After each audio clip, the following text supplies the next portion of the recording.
اعوذ باللہ من الشیطان الرجیم، بسم اللہ الرحمن الرحیم۔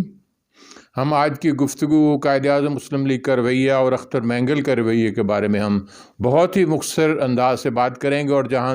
گیر ترین کی جو آمد بہار ہوئی ہے پاکستان کی سرزمین پر، اس کا بھی تھوڑا سا ذکر کریں گے۔ وزیر اعظم پاکستان نے عمران خان نے شاید اپوزیشن کو کاؤنٹر کرنے کے لیے اپنی جو پارلیمانی قوت ہے اس کے اظہار کے لیے اپنے اتحادی جماعتوں کو زہرانے کا اہتمام کیا تھا، جس میں اختر مینگل کی گروپ کی شرکت تو پہلے ہی ناممکن تھی، لیکن قائد اعظم مسلم لیگ کی قیادت نے یہ بات کہی ہے کہ ہم کھانوں میں شرکت نہیں کرتے، جس جگہ پر ہماری عزت و وقار، ہماری مشاورت شامل نہیں ہوتی، قانون سازی کے فیصلوں کے اندر ہمیں شریک کار نہیں کیا جاتا، وزیر اعظم ہماری عزت و وقار کا احساس نہیں کرتے، اور ان کے مرکزی حکومت کے اندر ان کے وزیر طارق بشیر چیمہ کا یہ گلہ ہے کہ اب تو یہ حکومت چل چلاؤ کی بات ہے،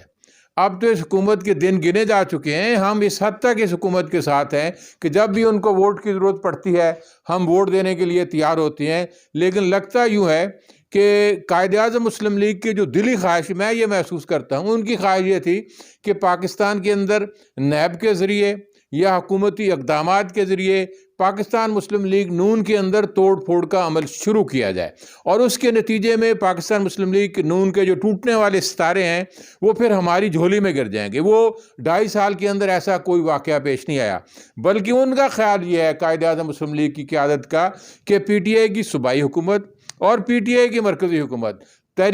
تحریک انصاف کی قیادت کے اندر جب وہ پاکستان مسلم لیگ کے ایم پی اے سے گفتگو کرتے ہیں، ایم این ایس کو ورگلانے کی کوشش کرتے ہیں، تو ہمیں پاکستان مسلم لیگ نون کے ٹوٹے ہوئے ستاروں میں کوئی حصہ نہیں ملتا۔ وہ یہ سمجھتے ہیں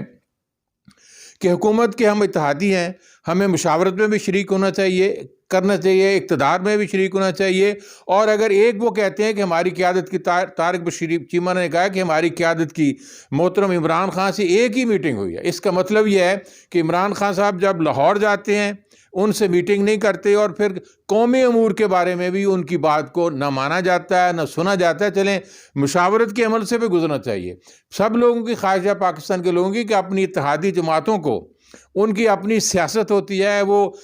کاف لیگ یہ چاہتی تھی کہ ہم اقتدار کی بنیاد پر اپنی پارٹی کو مضبوط کریں، اس کے اندر قوت لائیں،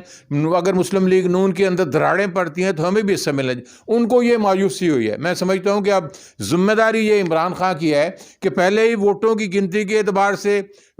بڑے کم لوگ ان کے ساتھ اس طرح سے حکومت بنانے میں شامل ہیں کہ حکومت کو کوئی بھی ہلکا بھلکا جھٹکا لگ سکتا ہے۔ لیکن میں سمجھتا ہوں شاید بات کاف لیگ کی سخت نہ جائے۔ کاف لیگ آج بھی چاہتی ہے کہ ہمیں مشاورت میں شامل کیا جائے، اور جو بوٹی اور مال غنیمت پاکستان مسلم لیگ نون کے ٹوٹنے سے جو حاصل ہو، ہم بھی اس کے مین حصے دار ہوں گے۔ پہلے وہ یہ تجربہ کر چکے ہیں مشرف کے دور کے اندر۔ آج جو تحریک انصاف میں بہت سے وزیر بیٹھے ہیں،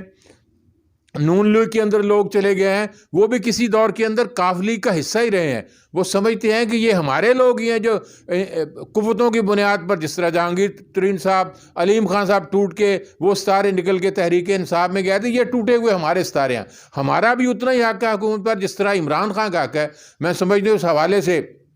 عمران خان کو بھی فراخ دلی سے کام لینا چاہیے، اور قائد اعظم مسلم لیگ کی قیادت کو اعتماد میں لینا چاہیے، مشاورت میں اسے شامل کرنا چاہیے، اپنے ساتھ بٹھانا چاہیے، اجتماعی فیصلوں میں ان کو شریک کار کر کے ذمہ دار ان کو یہ گلا ہے کہ جب عمران خان نے ہمیں نمائندہ بنا کر فضل الرحمان کے ساتھ بھیجا تھا تو ہمارے خلاف تحریک انصاف کو لوگوں نے بہت پروپیگنڈا کیا تھا کہ بھئی ہمارے وزراء سے فضل الرحمان صاحب نہیں مل رہا ہے، لیکن یہ جب پرویز الہی کی قیادت میں وفد جاتا ہے، ان سے ان کے پرانے تعلقات ان سے مل لیتے ہیں، تو یہ بہت سی غلط فہمیوں کا شکار ہیں۔ مجھے لگتا ہے اس طرح سے ہے کہ قائد اعظم مسلم لیگ نے اب یہ طے کیا ہے کہ وہ بظاہر تو حکومت کے ساتھ رہے گی، لیکن اگلے انتخاب میں ان کا ساتھ دینا مجھے ممکن نظر نہیں آتا۔ وہ اپنا ایک راستہ اور طرح کا تلاش کر سکتے، جہاں انہیں مفاد ہوگا پھر وہ پاکستان پیپلز پارٹی کے ساتھ بھی محبت کی پینگے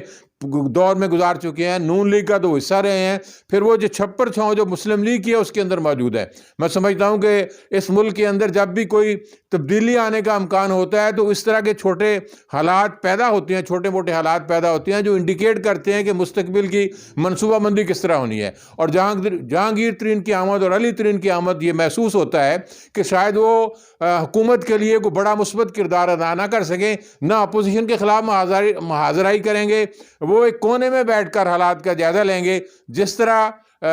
سابق دور جب ان کو